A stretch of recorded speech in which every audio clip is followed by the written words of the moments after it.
Assalamualaikum warahmatullahi wabarakatuh. Sampurasun. Wilujeng enjing pamirsa.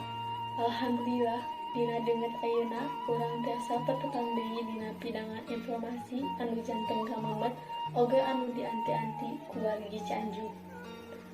Nyaeta kalawarta Sunda TV. Mukakeun cakrawala ki Sunda keur balarea. Tangtosna dina edisi Minggu kaping 21 Februari tahun 2021 disarengkeun sareng abdi Nurafifah Halim Sadiah bade ngadugikeun hiji warta ngeunaan seni rengkong meh tumpul. Pamirsa sumangga nyanggakeun wartana. Pamirsa, seni rengkong kiwari geus arang deui nu dianggap ditatar Pasundan. Kaasup di Kabupaten Kuningan.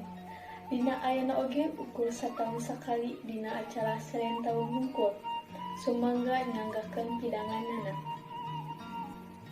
Rengkong teh seni asli Sunda anu teu bisa dipisahkeun tina budaya tatanen di tatar Sunda.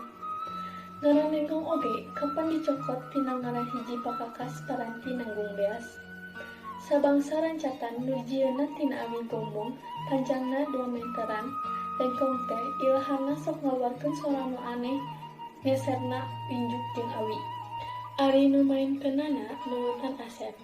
Seniman rengkong asal Kuningan mah biasana lalaki nu geus sawawa bari make pakaian adat Sunda model kampret, lengkep jeung pangsi hideungna. Dibubuhan ku iket atawa totopong. Seni rengkong tiba heulana mah sok mindeng dipidangkeun dina acara-acara tradisi. Tapi ayeuna mah geus arang deui iwal dina acara tahunan panen raya. Pamirsa, warta nu nembe mangrupi informasi pamungkas dina pidangan kalawarta dinten ieu.